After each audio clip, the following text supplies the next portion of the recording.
Good morning students. आज हम पढ़ेंगे अपना गैसेस स्टेट का लेक्चर नंबर 3। तो इसका जो लास्ट लेक्चर था उसमें हम गैसेस लॉ के बारे में बात कर रहे थे। ठीक है, तो जो गैसेस लॉ होंगे, आपको नाम से समझ आ रहा है गैसेस के लॉ हैं, इसका मतलब जो लॉज होंगे वो केवल गैस के लिए वैलिड होंगे। ठीक है, तो सबसे पहले जो हमने पढ़ा था वो बॉयल्स लॉ पढ़ा था। बॉयल्स लॉ में हमने सबसे पहले क्या पढ़ा था कि भाई बॉयल्स लॉ होता क्या है। आपको पता है कि जो प्रेशर होगा वो वॉल्यूम के इन्वर्सली प्रोपोर्शनल होगा। उसके बाद में हमने एक टर्म पढ़ी थी कि p v is equal to k, मतलब कांस्टेंट क्वांटिटी आ जाएगी। फिर हमने 5 ग्राफ पढ़े थे कि वो ग्राफ कैसे कैसे फॉर्म होंगे, और लास्ट के जो दो ग्राफ पढ़े थे वो एज ए क्वेश्चन टाइप लेना उसको, भाई ये क्वेश्चन की तरह है। ठीक है, कि भाई इसमें T3 जाता होगा, T2 जाता होगा, T1 जाता होगा, या इसमें T1 जाता होगा, T2 जाता होगा, या T3 जाता होगा। ठीक है, सेम जैसे हमने बॉयल्स लॉ पढ़ा था वैसे ही अपना गे-लुसेक लॉ। तो ये लॉ क्या कहता है कि according to this law pressure of a given mass of a gas is directly proportional to its temperature at constant volume. ठीक है, जो लास्ट वाला बॉयल्स लॉ पढ़ा था उसमें हमने किस किस के वर्सेस रिलेशन देखा था, एक पी और वी के वर्सेस रिलेशन देखा था। बाकी तो क्वांटिटी आपकी कांस्टेंट हो गई थी। अब इसमें क्या देखेंगे, अब हम इसमें प्रेशर और टेम्परेचर के रिलेशन देखेंगे, और बाकी जो क्वांटिटी होगी वो आपकी कांस्टेंट हो जाएगी। ठीक है, जो इस लॉ के अकॉर्डिंग जो आपका टेम्परेचर होगा वो आपका प्रेशर के डायरेक्टली प्रोपोर्शनल होगा। ठीक है, मतलब यदि आपका टेम्परेचर इंक्रीज हो रहा है तो आपका प्रेशर भी क्या होगा, इंक्रीज होगा। ठीक है, तो प्रोपोर्शनलिटी के साइन को हटाने के लिए कांस्टेंट आ जाएगा, P क्या हो जाएगा इक्वल टू के पी। ठीक है, और टेम्परेचर को प्रेशर को नीचे ले आएंगे तो इसको कैसे लिख सकते हैं, P अपॉन में P भी लिख सकते हैं, या फिर अपॉन में K अपॉन में P अपॉन में P भी लिख सकते हो, जैसे आपकी मर्जी है वैसे लिखो। ठीक है, तो this is equal to constant. और इसको दूसरी टर्म में कैसे लिख सकते हैं, T1 अपॉन में P1 is equal to T2 upon में P2। ठीक है, तो ये हमारी लास्ट मेन इक्वेशन है, एक ये और एक ये। ठीक है, ये आपका गे-लुसेक लॉ है। अब हम इसमें सेम वैसे ही आपके 3-4 ग्राफ बनाएंगे। सबसे पहले ग्राफ जो बनेगा वो किसके वर्सेस बनेगा, प्रेशर और टेम्परेचर के वर्सेस। ठीक है, तो इसका जो ग्राफ आएगा सिंपली आपको पता है कि डायरेक्टली प्रोपोर्शनल है, तो डायरेक्टली प्रोपोर्शनल के ग्राफ कैसा आएगा, स्ट्रेट लाइन ग्राफ आएगा। ठीक है, यदि मैं आपसे कहूँ प्रेशर और 1/T के बीच में ग्राफ बनाओ तो आप बना दोगे, इजी है ना, बिल्कुल। ठीक है, वो ग्राफ बना दोगे। फिर मैं आपसे कहूँ कि भाई हाँ, जो एक और ग्राफ बनेगा, मान लो प्रेशर और टेम्परेचर के वर्सेस ग्राफ बनाएंगे, तो मैं कहूँ कि अब आपको 3 वॉल्यूम पे ग्राफ बनाना है, 1 2 3 वॉल्यूम V1 V2 और V3 के वर्सेस ग्राफ बनाओ। ठीक है, तो यदि मैं ये वाला ग्राफ कहूँ और एक वो अपना सेकंड वाला ग्राफ P और T, और सिंपली सॉरी ऐसा ग्राफ आएगा ना, वॉल्यूम V1 V2 V3, इसके वर्सेस ग्राफ बनाओ। और ग्राफ तो हमने बना दिया। अब ये बताओ कि वॉल्यूम V1 जाता है, V2 जाता है, या V3 जाता है, या इसमें V2 जाता है, V3 जाता है, या V1 जाता है। ठीक है, ये फाइंड आउट कर सकते हो, तो मैं इसको करा दूंगा, ये आप घर से देख लेना। ठीक है, एक तो करके देख लेना, सिंपल है, आ जाएगा। तो सिंपली वही अपनी इक्वेशन लिखनी है, PV इक्वल टू NRT, और दूसरी इक्वेशन क्या है, T is directly proportional to P। ठीक है, तो दोनों के वर्सेस ग्राफ बनाते हैं। तो ये ग्राफ आया तो मान लेते हैं ये वॉल्यूम V1 है, ये V2 है, V3 है। तो एक पर्टिकुलर टेम्परेचर मान लो या एक पर्टिकुलर प्रेशर मान लो, जो भी आपको मानना हो मान लो। मान लो हम एक पर्टिकुलर टेम्परेचर ले लेते हैं। ठीक है, ये हमने पर्टिकुलर टेम्परेचर ले लिया। ठीक है, और इस एक्सिस में आपका प्रेशर क्या हो रहा है, इंक्रीज होता जा रहा है।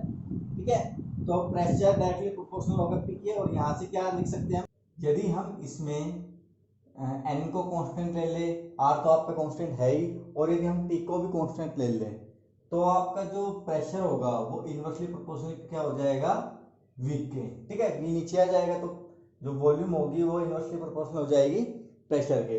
अब हम यही वाला ग्राफ देखते हैं, ठीक है। तो हमने एक पर्टिकुलर टेम्परेचर ले लिया, मान लो ये टेम्परेचर ले लेते हैं, ठीक है। इस ये एक्सिस में टेम्परेचर इंक्रीज डिक्रीज होगा। अब ये पूरी लाइन ले ली, इसका मतलब टेम्परेचर इस लाइन पे पूरा कांस्टेंट है, ठीक है। तो ये इस पॉइंट पे सबसे पहले देखेंगे, तो इस पॉइंट पे आपका जो प्रेशर होगा वो क्या होगा, सबसे कम होगा। इस पॉइंट पे जो प्रेशर होगा वो थोड़ा ज्यादा होगा, और इस पॉइंट पे जो प्रेशर होगा वो सबसे ज्यादा होगा। क्यों, इस एक्सिस में प्रेशर क्या हो रहा है आपका, इंक्रीज। तो इस पे सबसे आपका क्या है, कम प्रेशर है। यदि सबसे कम प्रेशर है, ठीक है, तो आपका टेम्परेचर भी क्या होगा, सबसे कम, ठीक है। पर आपकी वॉल्यूम क्या होगी, वॉल्यूम सबसे ज्यादा होगी। क्यों, क्योंकि जो प्रेशर होगा वो इनवर्सली प्रोपोर्शनल है वॉल्यूम के। यदि प्रेशर सबसे कम है तो वॉल्यूम क्या होगी, सबसे ज्यादा। इसका मतलब जो V3 थी वो सबसे ज्यादा है, ठीक है। उसके बाद V2 देखेंगे, V2 पे जो प्रेशर होगा वो थोड़ा इसके कंपैरिजन में ज्यादा होगा, इसलिए जो वॉल्यूम होगी इसके कंपैरिजन में थोड़ी कम होगी, ठीक है। और ऐसे ही हम V1 फाइंड आउट करेंगे। V1 में कैसे होगा, V1 में प्रेशर जो होगा सबसे ज्यादा होगा, तो वॉल्यूम क्या होगी आपकी, सबसे कम।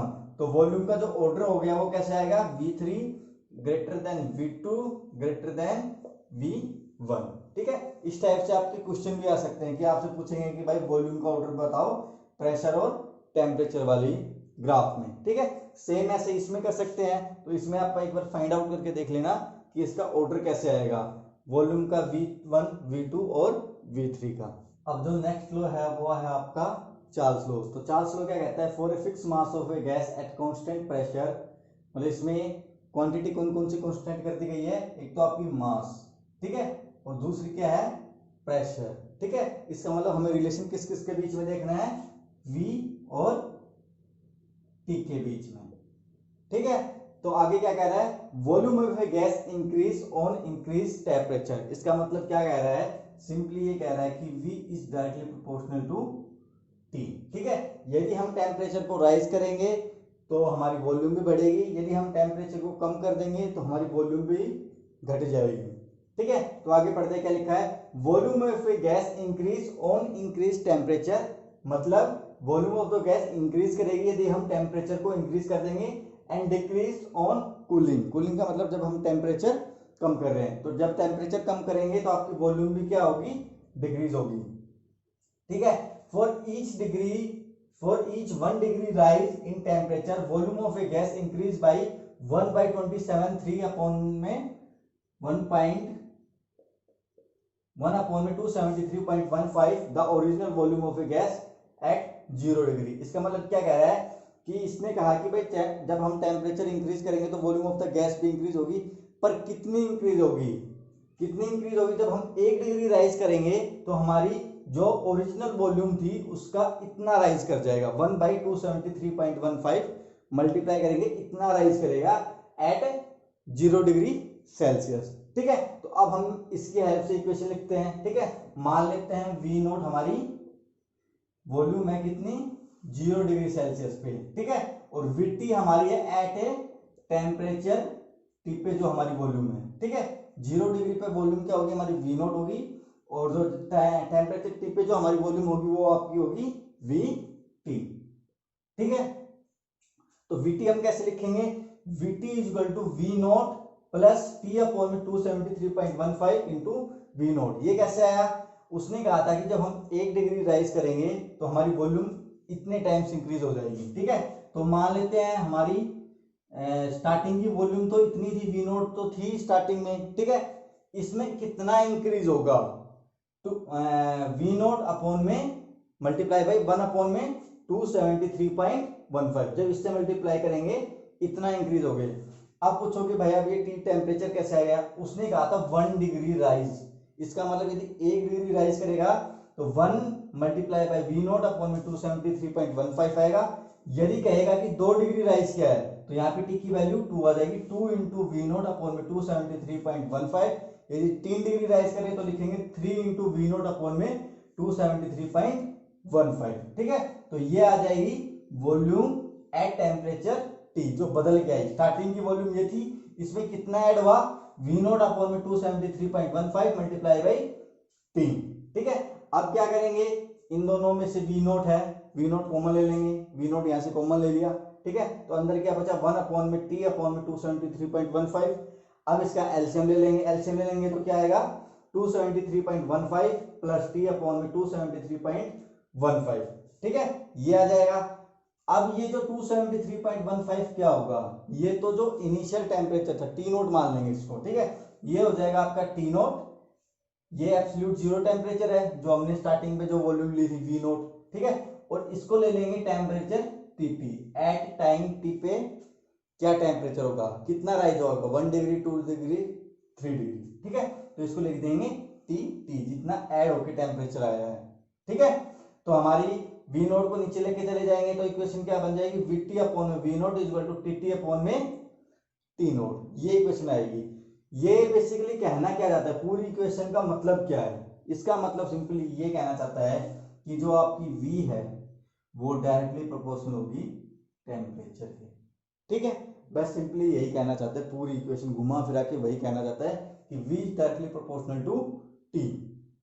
और यदि हम यहाँ पे एक कांस्टेंट प्रोपोर्शनलिटी को साइन को हटाना चाहते हैं तो यहाँ पे कांस्टेंट आ जाएगा दैट इज के, ठीक है, और यहाँ पे क्या आ जाएगा v, यदि हम दूसरी फॉर्म में लिखना चाहे तो क्या आ जाएगा v1 अपॉन में v2 equal to t1 upon में t2, ठीक है, अदर फॉर्म में सेम वही ऐसे है, सेम ये इक्वेशन की एज इट इज इक्वेशन है, ठीक है। अब यदि एक लास्ट में अब इसका ग्राफ देखेंगे, ठीक है, तो यदि हम इसका ग्राफ देखें तो ग्राफ कैसे आएगा, v is directly proportional to t है, ठीक है, तो यदि हम वॉल्यूम और टेम्परेचर के वर्सेस ग्राफ ड्रॉ करें, ठीक है, तो यदि इसके वर्सेस ग्राफ ड्रॉ करेंगे तो हमारा ग्राफ कुछ कैसे आएगा, ऐसे आएगा, ठीक है, डायरेक्टली प्रोपोर्शनल है तो ग्राफ इंक्रीजिंग ऑर्डर में आएगा, ठीक है।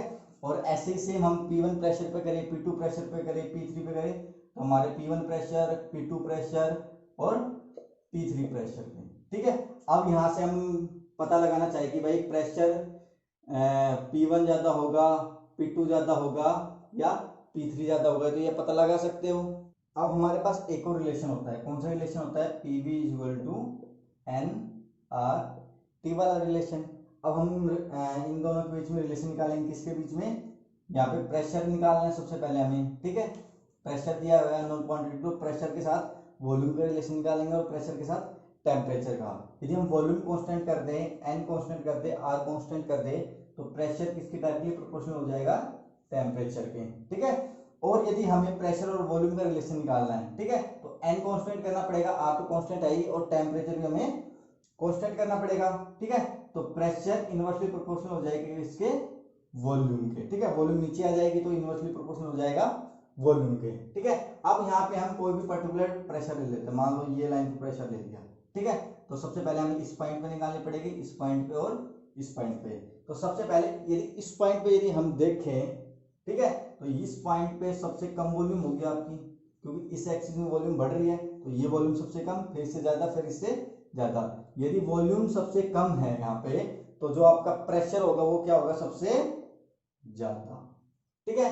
फिर इस पॉइंट पे देखेंगे, यदि इस पॉइंट पे वॉल्यूम इससे थोड़ी बढ़ गई, ठीक है, तो प्रेशर क्या हो गया आपका, कम हो गया, ठीक है, प्रेशर स्लाइटली डिक्रीजेस, ठीक है। और इस पे वॉल्यूम क्या हो गया आपकी, सबसे ज्यादा। यदि वॉल्यूम सबसे ज्यादा है तो प्रेशर क्या होगा आपका, सबसे कम, ठीक है।